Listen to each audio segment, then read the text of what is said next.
Market Mantra, Market Mantra, Market Mantra,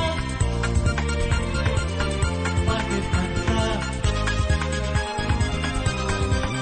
Market Mantra,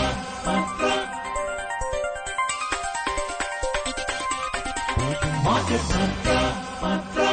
Namaskar and welcome to this Monday edition of Market Mantra, the program in which we give you a complete update on the economic news of the day. And friends, today we shall also be taking calls from you on any queries that you may have on economic, business and stock market news. But please do remember that we do not address company-specific queries. Well, you may call us on the numbers 2331 4444 or 2342-1050 or 2331-0464. I'm your anchor, Lalema Aneja Dang, and with me is my co-anchor, Manoj Pathak. नमस्कार। Market मंत्र के ताजा अंक में आपका स्वागत है। आधे घंटे के इस कार्यक्रम में हमेशा की तरह हम देश और दुनिया की चुनी हुई कारोबारी, आर्थिक और शेयर बाजार से संबंधित ताजा खबरों को लेकर हाजिर हैं। आज सोमवार है और आज के दिन हमारे कार्यक्रम में आप भी हुआ करते हैं शामिल। हमसे पूछ सकते हैं अर्थनीति, कारोबार या शेयर बाजार से जुड़ा कोई भी सवाल। बस ये ध्यान रखिएगा कि हम किसी खास कंपनी या शेयर के बारे में आपको जानकारी नहीं दे सकते हैं। हमसे संपर्क करने के लिए डायल कीजिए 2331-4444, 2342-1050 या फिर 2331-0464। दिल्ली से बाहर के श्रोताओं को इन नंबरों से पहले 011 भी लगाना होगा। हमारे साथ खबरों पर चर्चा और आपके सवालों का जवाब देने के लिए आमंत्रित हैं आर्थिक मामलों के देश की जाने माने विश्लेषक शरद कोहली। शरद जी नमस्कार, कार्यक्रम में आपका स्वागत है। नमस्कार मनोज, नमस्कार लालिमा और सभी श्रोताओं को दिल्ली की इस ठंडी ठंडी शाम से अभिनंदन। Namaskar ji. All right, friends, let's begin with the headlines. Benchmark domestic indices decline amid sell-off across all sectors. Sensex slips below 78,000 level. Nifty sheds over 380 points. Prime Minister Narendra Modi unveils rail infrastructure projects in Jammu and Kashmir, Telangana and Odisha. Says projects will boost tourism and socio-economic development. And crude oil prices rise today. Brent crude trades at $76.73 per barrel. घरेलू share बाजार में चौतरफा बिकवाली, प्रमुख सूचकांक 1.5% से अधिक फिसले। Sensex 78,000 के स्तर से नीचे आया। निफ्टी में 380 अंक से अधिक की हुई गिरावट। प्रधानमंत्री नरेंद्र मोदी ने जम्मू कश्मीर, तेलंगाना और ओडिशा में रेल परियोजनाओं का उद्घाटन किया। कहा, इन परियोजनाओं से पर्यटन और सामाजिक आर्थिक विकास को बढ़ावा मिलेगा। और अंतर्राष्ट्रीय बाजारों में ब्रेंट कच्चे तेल की कीमत बढ़ी, $76.73 प्रति बैरल के आसपास पहुंची। घरेलू शेयर बाजार में आज चौतरफा बिकवाली की गई। प्रमुख सूचकांक 1.5% से अधिक घाटे के साथ बंद हुए।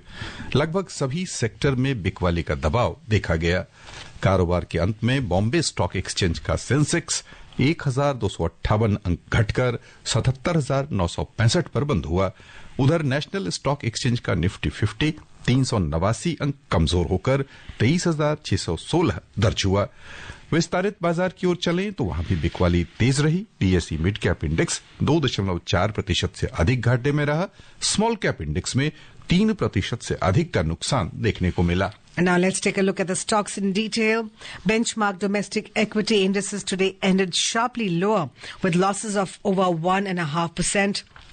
Amid intense selling pressure across all sectors, the 30-share index at the Bombay Stock Exchange Sensex tumbled 1,258 points to close at 77,965. Similarly, the National Stock Exchange Nifty 50 shed 389 points to settle at 23,616. The broader market indices at the BSE mirrored the equity market. The mid-cap index plunged over 2.4% and the small cap index tanked over 3%. In the Sensex index, 27 out of 30 companies logged losses. In the top laggards, Tata Steel nosedived over 4%, NTPC lost more than 3.6%, and Kotak Bank dropped over 3.2%. Among the top gainers, Titan gained over 0.5%, HCL Tech added 0.26%, and Sun Pharma ended flat. In sectoral indices at the BSE, all 20 sectors ended in negative territory. Among the top laggards, utilities dipped over 4%, power shed over 3.7%, and services lost over 3.4%.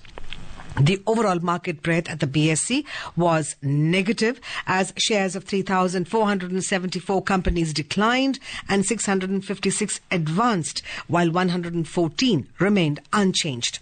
At the National Stock Exchange, 62 companies hit their 52-week high, while 111 hit their 52-week low. नजर डालते हैं रुपए की स्थिति पर। अंतर banking विदेशी मुद्रा बाजार में आज रुपया $1 की तुलना में 5 पैसे कमजोर हुआ और अपने न्यूनतम स्तर 85 रुपए 83 पैसे पर बंद हुआ। उधर दुनिया की 6 प्रमुख मुद्राओं की तुलना में डॉलर की स्थिति दर्शाने वाला सूचकांक अंतर्दिवसीय कारोबार में समाचार तैयार किए जाने तक 108.21 पर चल रहा था। And friends, now we're joined by Satish Singhal, who's calling us from Delhi. जी सतीश जी, हेलो सतीश जी। हाँ जी। सबसे पहले आपके पास जो रेडियो है उसकी वॉल्यूम एकदम कम कर दीजिए। अच्छा जी, कर दिया। जी हाँ जी, आप सवाल पूछिए। वेलकम। जी सवाल पूछिए जी प्लीज। हाँ कोहली साहब या लालिमा जी बोल रहे हैं? हाँ जी। हाँ, ये बताएं कि अब ये साल शुरू हुआ है नया 2025, इसमें गोल्ड का और स्टॉक मार्केट्स का क्या फ्यूचर रहेगा, कैसा ही बिहेव करेगा, ये जरा प्लीज बताएंगे। सतीश जी, बड़ा अच्छा सवाल आपने पूछा है। पहली बॉल पे बाउंसर मार दिया इन्होंने। देखिए, जहां तक बात गोल्ड की है, पहले मैं गोल्ड पे आता हूं। गोल्ड का मुझे भविष्य बहुत अच्छा दिखाई देता है, क्योंकि अगर आप पिछला रिटर्न देखें पिछले साल का गोल्ड का और पिछले बल्कि 2-3 साल का देखें तो आप देखेंगे कि उसने किसी साल में तो स्टॉक मार्केट इंडाइसिस को भी बीट किया है। तो उसको देखते हुए, और जो गोल्ड का असल में दिक्कत क्या है कि गोल्ड का दोस्त थोड़ी अशांति है। तो जैसे जैसे विश्व में अशांति फैलती है, जियोपॉलिटिकल टेंशन्स बढ़ते हैं, देशों में आपस में तनाव होता है, तो गोल्ड उसमें बढ़ता है। और दूसरा, सेंट्रल बैंक्स ने बड़ी बेतहाशा तरीके से गोल्ड खरीदा है, चाइना के और विश्व के अन्य सेंट्रल बैंक। हम तो यहाँ भी मेरी अपनी इकोनॉमिक एनालिसिस कहती है कि शायद गोल्ड स्टैंडर्ड आने वाले समय में फिर लौट आए, जो किसी जमाने में हुआ करता था कि आपकी कंट्री की इकोनॉमिक स्ट्रेंथ और करेंसी की स्ट्रेंथ गोल्ड के आधार पर होती थी।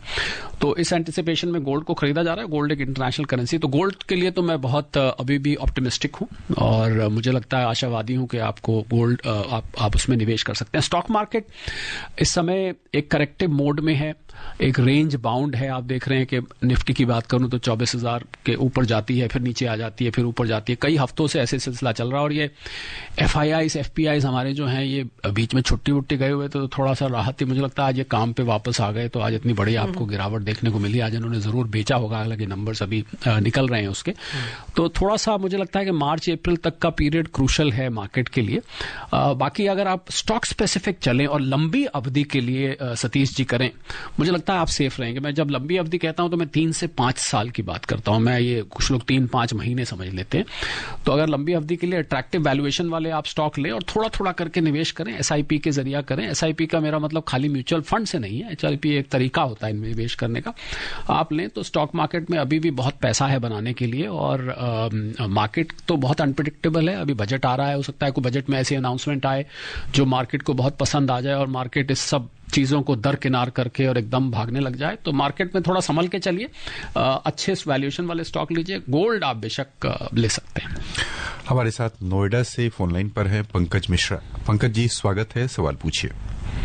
हेलो जी, आप जुड़ चुके हैं, सवाल पूछें। जी सर, नमस्कार। नमस्ते। नारिमा अंग्रेजा बैंक को मेरा कुछ नमस्कार। और शरद कोहली जी जो सवालों के आंसर देते हैं सर, आपका जवाब नहीं है, बहुत अच्छी तरीके से आप समझाते हैं। शुक्रिया sir, thank you so much. नमस्कार। और मेरा क्वेश्चन है कि हमारे माननीय प्रधानमंत्री मोदी जी 2047 तक विकसित राष्ट्र की बात कर रहे हैं। मैं ये जानना चाहता हूँ कि आने वाले इस सालों में भी क्या 47 तक हमारी जो इकोनॉमी है, हमारा जो रुपया है, वो डॉलर की बराबरी कर लेगा या उससे आगे जाएगा? पंकज जी, देखिए, मुझे लगता है ये बहुत सारे श्रोताओं के मन में ये एक संदेह होता है, एक डाउट होता है। और आज पंकज जी के माध्यम से हम सबको स्पष्ट कर देते हैं कि रुपया डॉलर के तुलना में कितना है, ये किसी देश के विकसित होने का या विकसित ना होने का संकेत नहीं है। इसमें रुपया कमजोर नहीं हो रहा है, इस समय डॉलर स्ट्रांग हो रहा है। दोनों बातों में फर्क है। अगर आप थोड़ी अर्थशास्त्र का गहन अध्ययन करेंगे, फॉरेक्स मार्केट के अंदर डुबकी लगाएंगे, तो आपको समझ आएगा कि कमजोर होना और उसका मजबूत होना दोनों अलग अलग चीजें हैं। हालांकि जब हम तराजू लेते हैं तो एक पलड़ा नीचे जाता है तो दूसरा ऊपर ऑटोमेटिकली जाता है, पर इसमें कुछ कुछ ऐसा ही है। तो पंकज जी, करेंसी का कमजोर होना किसी देश की अर्थव्यवस्था की मजबूती का एक पैमाना नहीं हो सकता, अकेले नहीं हो सकता पैमाना। बहुत सारे, आपको हैरानी होगी, और मैं आपकी अपनी बात को बड़े अच्छे एग्जाम्पल से दे सकता हूं। बहुत सारे देशों में, चाइना जैसे देशों ने अपनी करेंसी को डीवैल्यू किया, स्वयं अपनी मर्जी से डीवैल्यू किया, क्योंकि वो एक्सपोर्ट्स को बढ़ावा देना चाहते थे। तो बहुत सारे पैमाने हैं पंकज जी, हम उस राह पे चल पड़े हैं जहां से हम 2047 में विकसित बनेंगे। राह कठिन है, ऊंची नीची है, और उस राह में बहुत सारी दिक्कतें आएंगी, पर अगर सरकार का दृढ़ निश्चय है और जिस प्रकार से विकास की परियोजना, विकास की गति चल रही है, मुझे नहीं लगता हमको को रोक सकता। ये फिर आपसे कभी चर्चा करेंगे कि कैसे करेंसी की वैल्यूएशन होती है और कैसे करेंसी की स्ट्रेंथ जरूरी नहीं है कि अर्थव्यवस्था की स्ट्रेंथ बताए। Similarly, Japan is a developed place, but the currency value is less. Absolutely. All right, let's move on, friends. We're now joined by S. Mukherjee, calling us all the way from Kolkata. Yes, Mukherjee ji, सवाल पूछें। सभी को नमस्कार। नमस्कार। मेरा 2 question है। एक तो है कि अभी कुछ दिनों से खबर आ रहा है कि the corporates are paying less taxes than the middle class, salaried middle class. तो इसको लेके क्या टिप्पणी है जो एक्सपर्ट है हमारे, और आपको क्या लगता है कि अगले बजट में कुछ इसका कुछ बदलाव आने वाला है जी? और दूसरा क्वेश्चन है कि जो मार्केट अभी को जो वोलेटाइल सिचुएशन है, इसका एक कारण तो बोला जा रहा है कि जियोपॉलिटिकल कारण है, लेकिन जियोपॉलिटिकल कारण तो बहुत दिनों से ही चल रहा है। तो आपको क्या लगता है कि कहीं पे कुछ पॉलिसी में कुछ गड़बड़ हो रहा है क्या? आरबीआई हो या फाइनेंस मिनिस्ट्री से हो, कहीं पे कुछ पॉलिसी में कुछ गड़बड़ हो रहा है? अच्छा, चलिए, मुखर्जी साहब का पहला सवाल था कि कॉर्पोरेट्स हमसे मिडिल क्लास से कम टैक्स दे रहे हैं। देखिए, कॉर्पोरेट्स का टैक्स कुछ समय पहले घटाया गया था, आपको याद होगा 1.5 लाख करोड़ के आसपास की राहत दी गई थी। वो इसलिए दी गई थी क्योंकि देश की जो अर्थव्यवस्था है उसमें कॉर्पोरेट्स का बहुत बड़ा रोल रहता है। तो उनको कॉर्पोरेट का जो टैक्सेशन सिस्टम है मुखर्जी साहब, वो थोड़ा सा कॉम्प्लिकेटेड है। जैसे सैलरी वालों का होता है या मिडिल क्लास वालों का होता है, इतना वो सिंपल नहीं है उसको समझना। वहां पर जो नई कंपनीज हैं उनके लिए और है, जो बड़ी कंपनीज है उनके लिए और है, फॉरेन कंपनीज के लिए और है। तो ऐसा हम सीधे तौर पे नहीं कह सकते। शायद किसी ने 25% सुन लिया होगा तो उसे लगा कि भाई 30% से कम है जो इंडिविजुअल पे टैक्स लगता है। ऐसा मुखर्जी साहब डायरेक्टली नहीं है। अब तो मिडिल क्लास को भी काफी, जब से न्यू रिजीम आया है, 7 लाख से थोड़ा ऊपर तक बल्कि टैक्स नहीं लगता है। हमने तो एक कैलकुलेशन करी तो 15 लाख तक आप अगर इनकम है तो आप आराम से टैक्स को जीरो कर सकते हैं। बहुत तरीके होते हैं उसके। तो ऐसा डायरेक्टली नहीं कहा जा सकता कि कॉर्पोरेट्स का ले। और कॉर्पोरेट्स नौकरी देते हैं लोगों को, इतने लोगों को एम्प्लॉयमेंट क्रिएट करते हैं, देश की जीडीपी में भागीदारी रहती है। कॉर्पोरेट जो टैक्स देते हैं, कॉर्पोरेट जब लोगों को नौकरी देते हैं तभी तो लोग भी टैक्स देते हैं। ये भी हमें ध्यान रखना चाहिए। तो हमें कॉर्पोरेट्स का डायरेक्ट आलोचक इस प्रकार नहीं बनना चाहिए। मैं कोई कॉर्पोरेट कैपिटल मार्केट का या कैपिटलिज्म को फेवर नहीं कर रहा हूं, मैं एक जनरल आपको बात बता रहा हूं। दूसरा, आपने कहा मार्केट में कोई पॉलिसी में गड़बड़ नहीं है। मार्केट्स तो मुखर्जी साहब बहुत सारे फैक्टर्स पर डिपेंड करता है, इतने सारे फैक्टर्स पर डिपेंड करता है कि हम लिस्ट बनाए तो बाकी का शो उसी में चला जाएगा। गवर्नमेंट की पॉलिसी से मतलब नहीं होता। आजकल जो हमारे विदेशी मित्र हैं, जो जिसको हम एफपीआईज कहते हैं, वो कभी कभी बीच में रुसवा हो जाते हैं। उन्होंने अपना चाइना में पैसा लगाना शुरू कर दिया। अब उनको क्योंकि डॉलर का रेट बढ़ रहा है और डॉलर इंडेक्स हाई पे है, बॉन्ड यील्ड्स, तो उनको लग रहा है भाई अपने ही देश में पैसा रखा जाए। जियोपॉलिटिकल आपने जिक्र किया, जियोपॉलिटिकल जब सिचुएशन खराब होती है, सबके लिए काम की बात है, तो उस समय आदमी, आपके भी अगर आसपास कहीं झगड़ा हो और आपका बैंक वहां हो, आप कहेंगे बैंक से पैसे निकाल के घर में रख लो। तो कुछ ऐसा ही है, वो लोग पैसा निकाल के अपने यहाँ निवेश करना ठीक समझ रहे हैं। और मार्केट ऊपर नीचे जाता रहता है मुखर्जी साहब, कोई एक फिक्स पैमाना नहीं है कि अगर आज मार्केट नीचे है तो कल को ऊपर भी जा सकता है। और हम कहां 26,277 को छू के आए और अभी भी हम लगभग 10% नीचे आए हैं। तो इतनी बड़ी करेक्शन नहीं आई है कि तो आप लंबे समय के निवेशक बनिए मुखर्जी साहब, तो आप ये जो थोड़े से डिप्रेसिंग थॉट्स कई बार आते हैं मार्केट के बारे में, आप उनको भी दूर कर पाएंगे।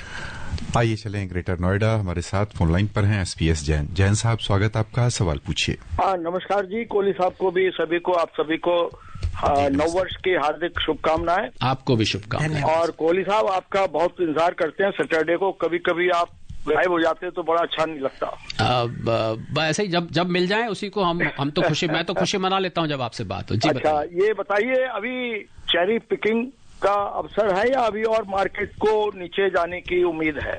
नंबर टू, अभी गवर्नमेंट से सॉवरेन गोल्ड बॉन्ड नहीं आ रहे हैं जी, तो क्या अभी सेकेंडरी मार्केट से खरीदना चाहिए इसको क्या गोल्ड? ओके, आपका पहला सवाल है चेरी पिकिंग का टाइम है कि नहीं। देखिए, चेरी पिकिंग का टाइम तो जैन साहब हमेशा ही रहता है, क्योंकि अब जब मार्केट इतनी करेक्शन हुई है, हम 26, अभी जिक्र हो रहा था 26,200 से आज हम 23,500 के आसपास आ गए हैं, तो मुझे लगता है कि बहुत सारे स्टॉक्स की वैल्यूएशन अट्रैक्टिव हो गई है। तो जो चेरी पिकिंग तो वही करता है जो व्यक्ति को पहचान होती है, उसको हीरे मोती की पहचान होती है, वहां उसको वो भी कहते हैं आप नगीने उठा लेते हैं अपना ढेर में से। तो बिल्कुल जिनकी वैल्यूएशन अट्रैक्टिव है उसके लिए अच्छा मौका है, पर लंबे वक्त के लिए जैन साहब लोग गलती ज्यादातर लालिमा और मनोज ये करते हैं कि लोग मार्केट में बहुत शॉर्ट टर्म व्यू रखते हैं। उनको लगता है मैंने आज 100 रुपए का लिया, कल 120 का हुआ, बेच दो इसको। और जब वो 200 का हो जाता है तब वो रिग्रेट करते हैं कि मैंने क्यों जल्दी बेच दिया, मेरा 80 रुपए का नुकसान हो गया। उल्टा उनको बल्कि प्रॉफिट नहीं दिखता, फिर नुकसान दिखता है। तो इसलिए चेरी पिकिंग करिए, पर लंबे वक्त के लिए करिए। बिल्कुल, आप तो बहुत वेटरन है मार्केट के मामले में। दूसरा, आपने सॉवरेन गोल्ड बॉन्ड्स का पूछा, सेकेंडरी मार्केट से आप बिल्कुल ले सकते हैं, पर आप ये देखिए कि आपको प्राइस बहुत महंगी ना मिले।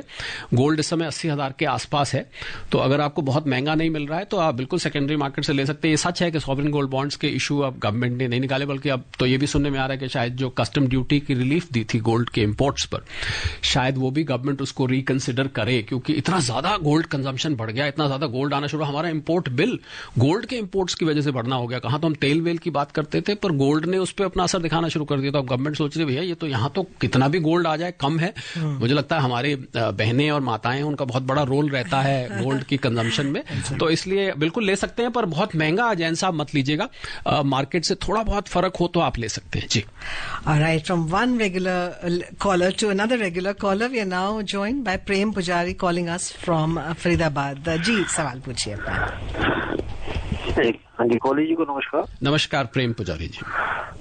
कॉलेज जी आते हैं तो हम ये आपसे सवाल जरूर पूछते हैं। हमें ये पूछना रखता है, कॉलेज जी आपने पिछली बार पुराने साल में हमें एक बात बताने के लिए वादा किया था कि गोल्ड के बारे में नेक्स्ट टाइम बताएंगे। 2-3 केजी अगर गोल्ड खरीदना हो तो इसके लिए आपने कहा था इसका फंडा होता है, इसके लिए मैं थोड़ा टाइम लेके आपसे ये बात पूरी करूंगा। और दूसरा सवाल ये है कि गोल्ड पे हॉलमार्क का होता है और चांदी पे भी हॉलमार्क आने का अभी बात हो रही है। और एक तीसरा बात और कि बैंक वाले यूनिट भेजना चाहते हैं, प्राइवेट बैंक 2 लाख पे 80,000 साल का रिटर्न करेंगे 12 साल तक। इस बारे में जरा बताएं, तीनों सवाल। धन्यवाद। गोल्ड का प्रेम पुजारी जी, आपने कहा था आप 2-3 किलो गोल्ड खरीदना चाहते हो। 2-3 किलो गोल्ड तो अगर मैं ठीक एस्टिमेट कर रहा हूं करीब 2.5 करोड़ के आसपास का हो गया आज की प्राइसेस पे, 2 करोड़ 40 लाख रुपए का। मैं देखिए मना तो नहीं करूंगा, पर हम लोग जनरली जो गोल्ड का एलोकेशन रेकमेंड करते हैं 15 से 20% आपके पोर्टफोलियो में गोल्ड होना चाहिए। तो अगर आपका टोटल पोर्टफोलियो 10 करोड़ का है तो फिर तो 2-2.5 करोड़ का सेंस बनता है। पर सारा का सारा पैसा आप गोल्ड में लगा दें, ये शायद मैं इसके लिए थोड़ा सा रिजर्वेशन अपनी दिखाऊंगा कि आपको सारा पैसा तो नहीं लगाना चाहिए। सिल्वर की जी हाँ, हॉल मार्किंग की बात हो रही है। इनफैक्ट कुछ लोग हॉल मार्किंग करके बेच भी रहे हैं सिल्वर को, कुछ जगह हॉल मार्किंग होने लगी है सिल्वर की मिलावट को चेक करने के लिए। बिल्कुल आपने ठीक कहा। दूसरा, आपने इन्होंने बैंक के यूनिट की पूछी, मुझे लगता है शायद ये किसी इंश्योरेंस प्रोडक्ट की बात कर रहे हैं। तो इंश्योरेंस प्रोडक्ट को हम बार बार अपने श्रोताओं को ये बात बताते हैं कि आप इंश्योरेंस को इंश्योरेंस की तरह लीजिए, निवेश को निवेश की तरह लीजिए। जब ये दोनों मिल जाते हैं तो कहीं ना कहीं निवेश के रिटर्न में आरओआई में कॉम्प्रोमाइज हो जाता है। मतलब जब आप आपको इंश्योरेंस करेंगे और साथ में आप निवेश का भी, आजकल बहुत मिक्स प्रोडक्ट्स आते हैं, तो हम तो रिकमेंड करते हैं निवेश के बड़े संसाधन उपलब्ध हैं, इंश्योरेंस की उपलब्ध है। तो मुझे लगता है आप उसी की बात करें पूरी तरह से। मैं आपका तीसरा वाला जो हिस्सा था वो समझ तो नहीं पाया, पर आप कह रहे हैं बैंक यूनिट दे रहा है, इतना रिटर्न देगा। अगर उसमें इंश्योरेंस नहीं है तो आप ले सकते हैं, अदरवाइज पूरी स्कीम आप जब बताएंगे तब समझ में आएगी। अभी तो आपने मुझे आउटलाइन सी एक दी। यहाँ पर जो मैं समझ पा रहा हूँ, कहीं ऐसा तो इनका सवाल नहीं है कि कोई प्राइवेट बैंक की इन्होंने चर्चा की, तो वो बैंक कैसा है उसके नेचर को भी हमें समझना होगा। और पॉन्जी स्कीम तो नहीं है कि आपको बहुत अधिक मुनाफा इतने वर्षों तक लगातार देने की गारंटी दे रहा है। देखिए मनोज, अगर प्राइवेट बैंक भी है तो भारत में कोई भी प्राइवेट बैंक बिना रिजर्व बैंक की मॉनिटरिंग के नहीं चल सकता है। रिजर्व बैंक की आंसरेबिलिटी उसकी बनी रहेगी, जवाबदेही रहेगी, और बड़ा स्ट्रिक्ट रेगुलेशन है इसमें। कोऑपरेटिव बैंक्स की मैं बात नहीं करता, क्योंकि कुछ कोऑपरेटिव बैंक जो है वो बैंकिंग रेगुलेशन एक्ट और उसमें थोड़ा सा ओवरलैप होता है। तो इसलिए आप पूरी खोल के बताएंगे। प्रेम पुजारी जी तो हमारे रेगुलर मेरे ख्याल श्रोता हैं। अगली बार प्रेम पुजारी जी आप पूरी स्कीम प्रेम से बताइएगा, तब हम इस पे कमेंट करेंगे जी। Alright. Let's move on with some more news. Prime Minister Narendra Modi today inaugurated and laid the foundation stone of various railway projects through video conferencing. In a key move to further boost connectivity in the region, the Prime Minister inaugurated the new Jammu Railway Division. Speaking on the occasion, the Prime Minister said that the launch of rail infrastructure projects in Jammu Kashmir, Telangana and Odisha will promote tourism and add to socio-economic development in these regions. The Prime Minister added that the country is engaged in achieving the resolution of a developed India, and for this the development of Indian railways is very important. He highlighted that the government is taking forward the development of railways on the 4 parameters of modernization of infrastructure, modern facilities to railway passengers, railway connectivity in every corner of the country and job creation and supporting industries. आइए खबरों का सिलसिला आगे बढ़ाएं। केंद्रीय वित्त और corporate कार्य मंत्री निर्मला सीतारमण ने आज नई दिल्ली में हितधारकों और व्यापार संघों के प्रतिनिधियों के साथ 8वीं बजट पूर्व सलाहकार बैठक की अध्यक्षता की। बैठक केंद्रीय बजट 2025-26 पेश करने से पहले आयोजित की गई। बैठक में केंद्रीय वित्त राज्य मंत्री पंकज चौधरी के अलावा वित्त, निवेश और सार्वजनिक परिसंपत्ति प्रबंधन विभाग, आर्थिक कार्य विभाग तथा श्रम मंत्रालय के अधिकारियों ने हिस्सा लिया। And now we're joined by Gautam calling us from Ghaziabad. Ji Gautam ji, please ask your question. Good evening, Market Manda. Happy New Year to everybody. Yeah, same to you. Yeah.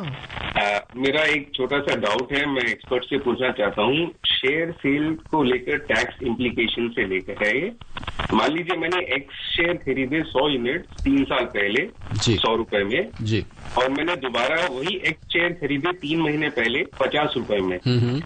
आज मैं अगर वो 50 share बेचता हूँ 125 रुपए में जी, तो आज की डेट में क्या मेरे को शॉर्ट टर्म कैपिटल गेन लगेगा या लॉन्ग टर्म कैपिटल गेन लगेगा, या इसमें क्या first in first out principle चलता है, क्या इसकी इम्प्लीकेशन? जी हाँ गौतम जी, आपके सवाल में ही आपका जवाब भी छुपा हुआ है। जी हाँ बिल्कुल, फीफो उसको हम बोलते हैं, फर्स्ट इन फर्स्ट आउट लगता है। आपने क्योंकि कुछ पहले खरीदे कुछ अब खरीदे, अब सवाल ये उठता है कई बार लालिमा मनोज के भाई कौन से बेचे, ये बेचे कि वो बेचे, क्योंकि हालांकि शेयर्स पर डिस्टिंक्टिव नंबर्स और उनकी आइडेंटिफिकेशन होती है।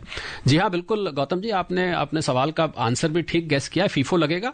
तो आप फीफो के हिसाब से जो आपने पहले खरीदे हैं वो पहले बेचे माने जाएंगे, जो बाद में खरीदे उनको आप बाद में ट्रीट करेगा। बिल्कुल, आपने तो स्वयं जवाब दे दिया, हमारा काम आसान कर दिया।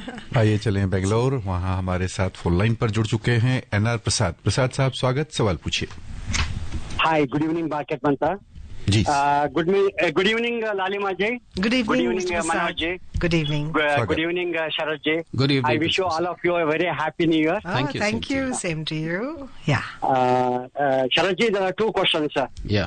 Even last week, U.S. market up by 1.75%. Yeah. But only in India, it is has come below 78,000, and it was above 85,000 just 3 months back. Yeah. But on top of that, this year, 2025, 1 lakh crore worth IPOs are coming. Really, I'm not unable to understand. You mean to say that public is going to invest so much of money in India? What exactly is the reason for falling of market, other than the geopolitical? Okay, all right. Excluding that, that's one. Okay, all right. My second question, one more question.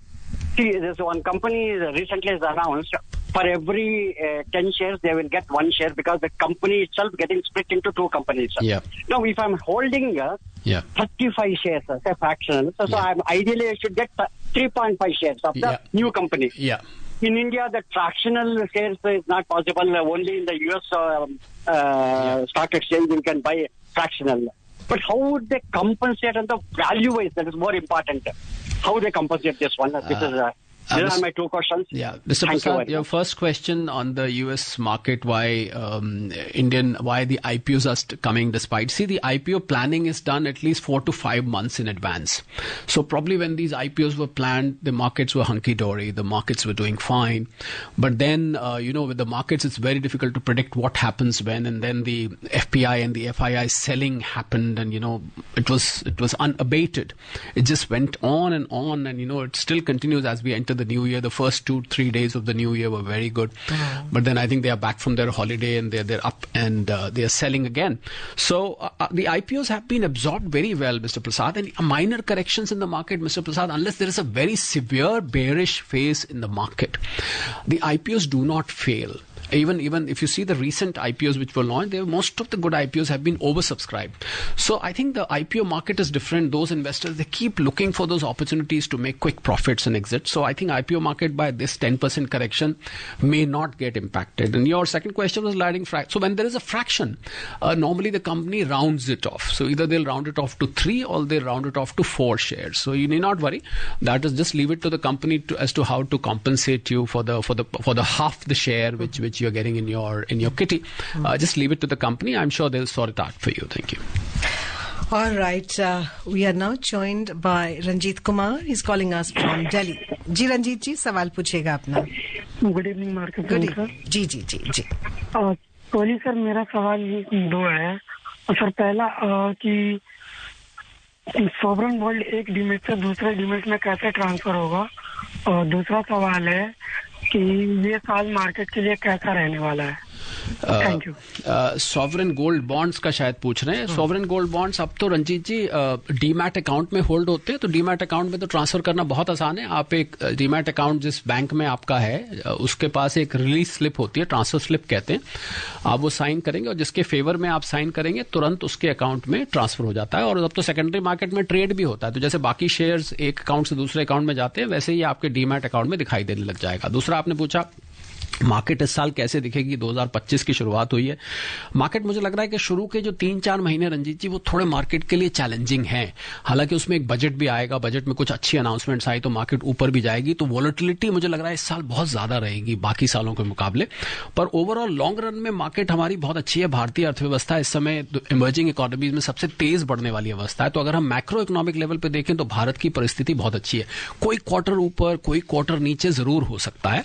उसको हम अंग्रेजी में एक शब्द होता है aberration, कि बीच बीच में ऐसे फेसेस आएंगे. पर ओवरऑल आपको मार्केट लॉन्ग टर्म में मैं बहुत भविष्य भारतीय मार्केट का उज्जवल है, पर लंबे अवधि के लिए आप इसको लेके चल लीजिए.